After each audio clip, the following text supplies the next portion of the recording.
Hello, and welcome to another episode today. I'm very excited today because this is the first time that I am actually going to be talking with someone else. It's not just me boring you to tears today. So I'm very happy to have Kristy on the show today. She's a healthcare professional with over a decade of experience. She worked primarily as a nurse in the medical field for 8 years and then worked in other healthcare sectors. She's passionate about helping to reduce burnout in an industry prone to it, especially now with COVID. I think I know, right? Burnout. Yeah. She's empowering a holistic approach to health and well-being, and she does this through self-care practices defined by the individual. And she has an upcoming book, The 30-Day Self-Care Solution for Nurses, Reduce Burnout and Build Stronger Boundaries in Relationships. That sounds pretty awesome. Yeah, thank you. Thanks for having me. Yeah, thanks for joining me. And you're in the future. You're a day in the future. Yeah. It's funny, last year when I started my podcast, I had a few people from the States on, and I had this one gentleman say to me, "Hello, Kristy from the future." And I was like, "Oh, that's really cool." Because it kind of is, right? Yeah, that is. I used to live in Australia, and I left Christmas Day and came back to Canada Christmas Eve. And my kids are still like trying to wrap their head. How is that possible? Like, yeah. I know it is. Even my daughter, I try to explain things like that, and she's just like, and I'm like, I don't know. Wait till you're older. Yeah. So yeah, thanks for joining me. I mean, the biggest thing, I focus a lot on the anxiety piece, and anxiety and burnout, they sort of go hand in hand. And it sounds like you have a bit of your own journey. So maybe share a little bit about your own journey managing anxiety and burnout. Yeah, well, obviously anxiety is a stress response. You know, it's a fight or flight sort of response. And my journey with it, I've probably had it since I was a kid. I grew up in a bit of a dysfunctional family, and then head on into nursing. And fight or flight is literally your constant state, because especially within the type of I worked in the medical field, so we dealt with pretty much everything, palliative care, emergencies, you name it, we dealt with it. And especially with dementia. And like with dementia, we would always get the patients when they're at their worst, because of infection and a lot of people with dementia, often dependent on the type, can get quite aggressive. And so you're always sort of like, don't hurt me, so yeah, obviously, I mean, I had to learn how to manage my anxiety and the fight or flight stuff in a much healthier way, because I was using alcohol and unhealthy coping mechanisms back then to manage the stress, because I was like, oh my God, I don't know what to do. How am I going to get out of this? I love nursing, but I can't be like this all the time. So I started sort of looking into other methods. Like I had my own therapist, and then I was like, oh, I just wanted more. I wanted to find out other avenues to help manage the stress, which then headed me into learning Reiki and meditation, and obviously exercise and eating right and all that sort of stuff. So yeah.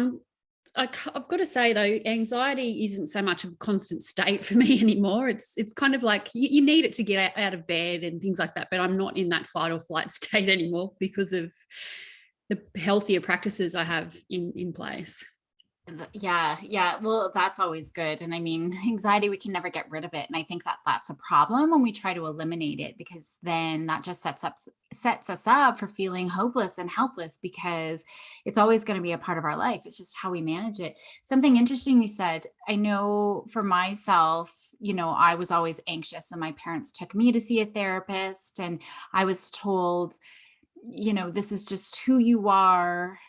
You're going to have to be anxious for the rest of your life. You're always just going to have to live with this, right? And your point about, I wanted more. I saw a therapist and I wanted more. I'd love to dive into that a little bit because I do find, well, a lot of my training is with other professionals because they fall into these traps that make the anxiety worse or make the clients feel like I did, just Mm. like, am I helpless and hopeless and like this for the rest of my life?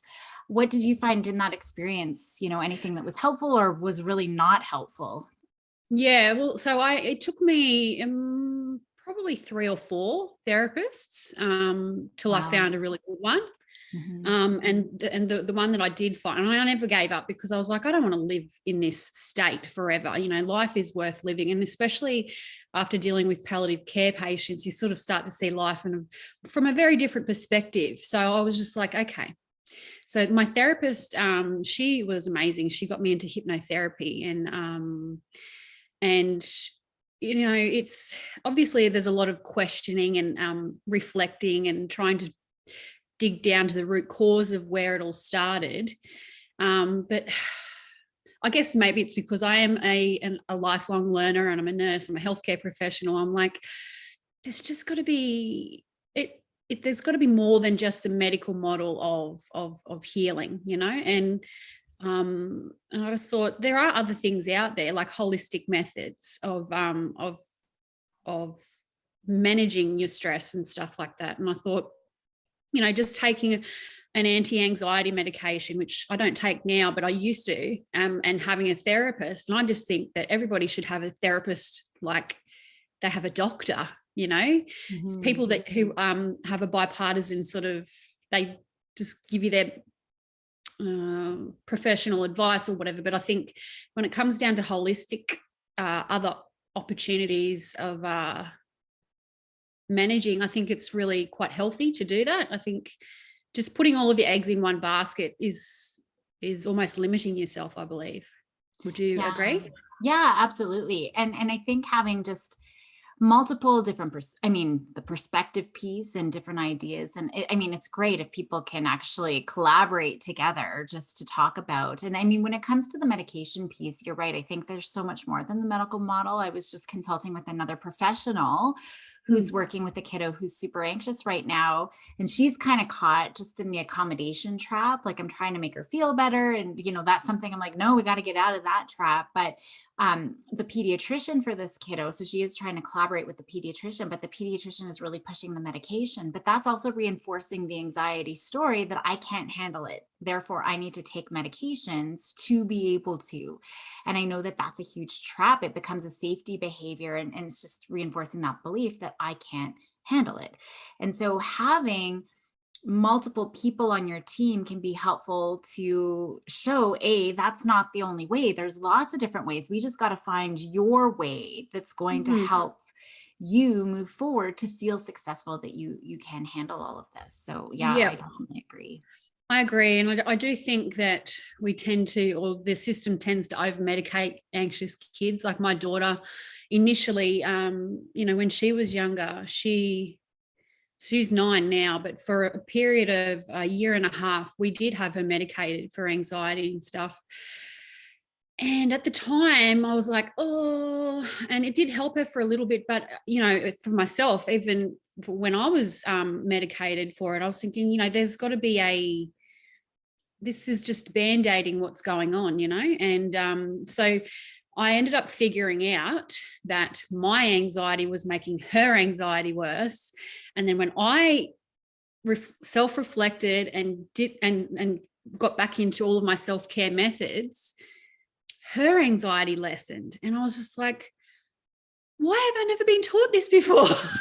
Yeah. Well, that's a great segue because I was going to bring this whole learning experience and anxiety into the whole parenting realm, because that's, a big part of what I focus on. And oftentimes I say, I don't even need to see your kiddos. I'm actually thinking of just developing a program where our parents have to see me first for at least 4 sessions or be part of a group before I even see their kids, just to learn how to respond effectively. So from your experience, like, what did you notice that your anxiety was affecting your daughter's anxiety?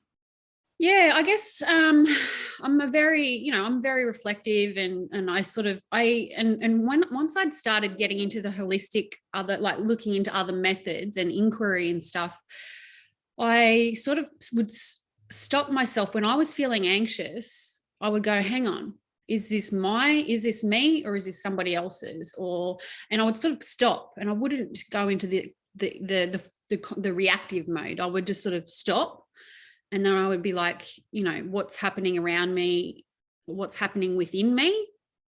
And then and I would notice, like with her behavior, that's how I would do it. Sorry, that was a bit of a roundabout way of saying it. But when she was having anxiety around school, I would stop and I'd be like, hang on, is this me or her? And I realized that my anxiety around her going to school was creating anxiety for her to go to school, because I don't know, it's that whole detachment from your child, right? It's like, somebody else is going to look after her, and can they look after her the way that I can, and all that sort of stuff. And Right. when I started going, Kristy, she's okay, she's safe, it's okay, it was almost like reparenting myself. And then she started to calm down. And yeah, I just, whenever she was having like a meltdown, or like she was overstimulated or something, I would calm myself down and then allow her to come to me. I remember one time, oh my gosh, she'd been at school all day and she was just in meltdown mode. And I was like, she doesn't need you to react or try to fix this. She needs you to be calm. So what I did was I sat down, I let her have her meltdown. And then it was the coolest thing. I just sat there, and then she just came to me and she hugged me so hard, and she just cried, and then she just relaxed. Mm-hmm. And I just think kids, that's what they need from us. They don't need us to try and fix it. They need us to just relax, to be calm, and to be the safe space to allow them to have those, meltdowns or whatever you call it. It's just, we live in such a fast-paced life. I think parental mindfulness is so important for children, especially in the first 10 years of their life, because that's when their brain is developing. It's what they need to feel safe, right? Mm-hmm. Yeah. And that's a huge piece. I mean, a lot of it is the effective communication, and like the number one killer of communication that parents could do is talking. And that's usually what I teach them, right? It's just, I'll go through communication traps, but pretty much anything that we say or do to try to make our kids feel better actually makes that anxiety worse. And it's almost punishing for their brain, even when we're trying to fix and we're well-intentioned. But that's just one of those things that not only is it not helpful for them in the moment, we're actually robbing them of the opportunity to process those emotions and, problem solve for themselves. Yeah. So in creating that space, I actually was just observing one of my students the other day who was in with a mom and her daughter. And the mom was beautiful. Just her body language, her way of being with her daughter was lovely. And she was really trying to reflect, but underlying all of that was this agenda. And she was trying to, lead her daughter to problem solve for herself. So she was doing all the things that looked right. Mm-hmm. But I jumped in and I just said, I feel like this girl just needs her mom to commiserate with her, just to be like, wow, your friends are being total jerks right now. That's it.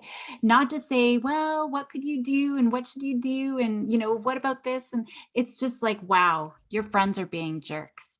And as soon as I said that, it was like, the mom was like, oh my gosh, I don't need to say anything. I'm like, no, you don't. And the daughter just started bawling, and she's like, yeah, I just need that. Mm-hmm. So I think your example highlights that need for space. I think we work way harder than we need to. Oh, 100%. I think, and I say to my daughter constantly, I'm like, I'm not always going to be the best, the best mom. I said, we don't get given these scripts for parenthood. And I actually say to her sometimes, I'm like, you were given to me with no instructions. Mm-hmm. you know, Yeah. and then when I started to, I call it conscious parenting. That's the way I choose to look at it, is being aware of my own inner stuff, so that, and that, not trying to problem solve everything for her, you know, or even, yeah, it's just being there and listening. And as a result, our relationship is just, you know, her father and I aren't together anymore. And, you know, her father is quite an anxious parent, and she's starting to realize the difference between the two families, between the two houses. And it's a little frustrating for her, but I'm sort of using it as a teaching tool and saying, you know, this is a great opportunity for you to learn how different people interact in the world, you know. And but yeah, it's just holding the space. It's just holding the space, just being there. Yeah. Turn the TV off, put your phone down, and That's just huge. listen. Yeah, right. Just those little things. Yeah. Mm. So you talked about how you can just stop and sort of turn inwards and recognize what's going on for you and your daughter. I mean, that's huge. Just being able to know in the moment, you know, that to be able to stop. So how I call that the pause. Right. Because I think there's a split second where we become really reactive, or we get sucked in with anxiety, or we respond in really unhelpful ways in the minute we are triggered. So how did you create that space between the trigger and your reactivity to be able to change your response in the first place? So we're a really low tech family, so we don't really have a lot of technology, because I've realized myself that if I've got too much stuff going on, like TV, music, blah blah, blah, whatever, then I can't process things as quickly as I want to. So doesn't mean that I don't, like, if the TV's on, I can't do it, but I've realized that I need to have, you know, low sort of excess noise and stuff, so that I can think and teach. It's like I'm reparenting and reteaching myself to not go into reactive fix it mode, you know, because I'm a nurse too, right? So, you know, it's really hard to sort of stop that. I want to fix it, I want to make it better. So I've sort of been learning to just, every time there's a heightened emotion within her, or even myself, I've recognized, okay, it's getting to a point where you need to stop and just allow it to do its thing, and then, you know, and then talk about it, or just have a hug, or you know, have a drink of water or something, you know. It's sort of, so yeah, it's been a reprogramming process for me, but it's more about being self-aware and recognizing when there is like something bubbling, and just going stop.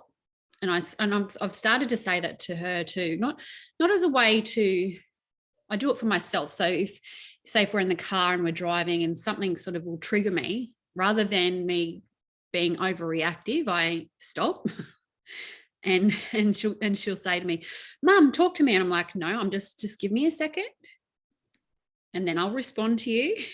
But you just have to be patient and wait. Okay. And then usually I'll pull the car over and then we'll talk about it, like whatever that particular heightened emotion is. And then she'll be like, okay. I'm like, do you need a hug?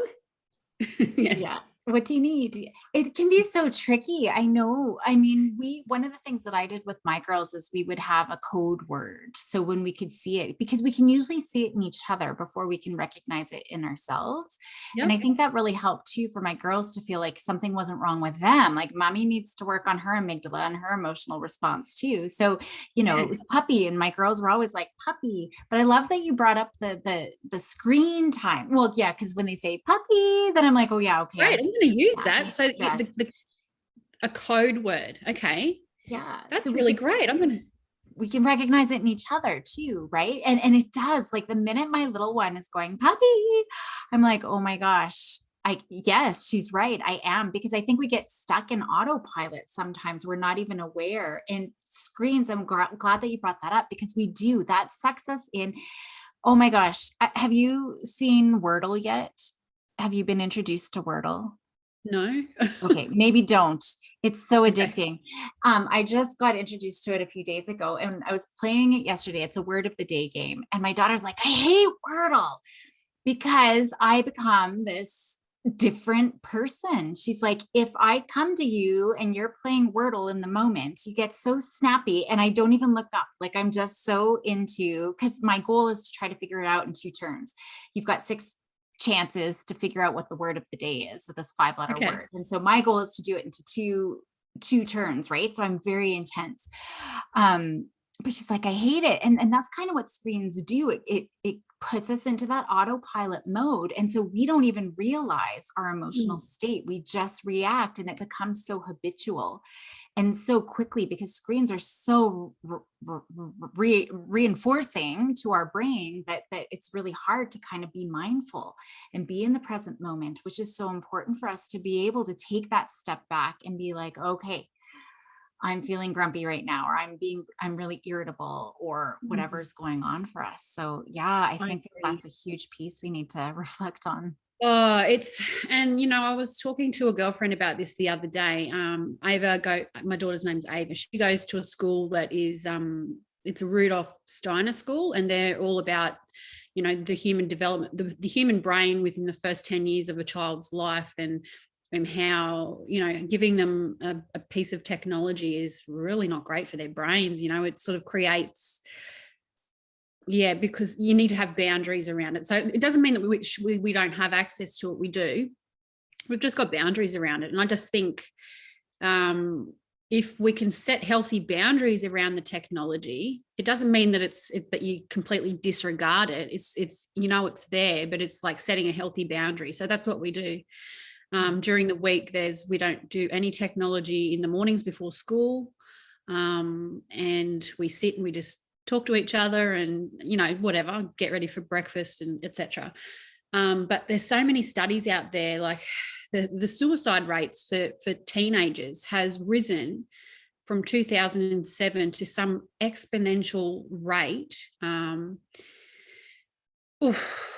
And 2007 being when smartphones were introduced. That's exactly right. So I just think, and obviously I think for our parenting generation, we weren't prepared for it. So but I think if we can put healthy boundaries around it, like not disregard it because we do need it, I think it's just so important. And it creates, it's just another form of addiction, right? It is. Yeah, it really is. And we know this for ourselves and our kids, right? And I mean, this is a whole other probably series of podcasts just around what the screens do to our mental health and just family relationships and social relationships, but it certainly does contribute quite significantly to anxiety and even FOMO, fear of missing out, right? Like, oh my gosh, Susie is with Beth. Why didn't they invite me? And they just become so preoccupied, and it really perpetuates all of that stress. So creating some of those boundaries are great. Now, how did you do that? That was hard because I grew up in a very the way I was brought up is completely different to the way that I parent her. So I found it really hard to say no to her. She's an only child too, but and I had to do it in a way because she would just obviously, like, she's a child, and I'm like, and I would use the pause. I'd practice the pause. I'm like, she really wants this right now because she feels like that she's missing out on something, but she's really not. And I just said no, and I just kept saying no. And we don't say no to our kids very much, I feel like, because I think if we don't say no to our children, it can create a sense of entitlement and I don't know, whatever it is. But I said no, and she said, oh, all you do is say no. And I'm like, this is creating a healthy boundary. I do say yes to many other things, but if I don't say no to you, then you're not going to understand, I'm the parent and these are the boundaries. When you're 18, you can do whatever you like. Yeah. Which is so important. I mean, no is going to automatically trigger that emotional brain right away. It becomes very defensive, but we have to have those boundaries. You're right. And especially around those non-negotiables. And for me, screen is definitely a non-negotiable. So just being mindful of time here, I guess, because I think we could go in about 10 different directions here, but just bringing it back down to the anxiety and parenting, any specific tips that you would talk to parents about just around managing their own anxiety or helping their kiddos with their anxiety? Yeah, I would say no one's perfect and we're not going to get it right all the time. Practice the pause, definitely. Practice the pause and understand that if we are mindful with our own behaviors and understanding our own stress levels, then it will also then give our kids the space to regulate their own stress levels. We're not going to get rid of anxiety. We need it as a gentle state to keep us going, getting out of bed, etc. But yeah, practicing the pause, mindful parenting is the best. Mm-hmm. It's the best. And it's not woo woo. It's not out there. It's just, it's actually backed by science and all of, there's heaps of studies out there that mindful parenting helps create safety and space, which will then reduce anxiety for kids. Right. So, and in the anxiety world, we are effective co-regulators when we're being mindful. Yeah. Yep. That's great. Yep, big time. Yeah. Lovely. Well, thank you so much for joining me today. I'm sure everyone's going to find it very helpful. You gave lots of great tips and just giving us pause, not even just our own emotions, but even thinking about like screen time, for example, and thinking about how can we set up the environment for us to all be successful as well. Yep. Screen time, definitely. Really regulate that and boundaries around that. So yeah. Perfect. Well, thank you so much. Thank you so much for having me on. I've really enjoyed it.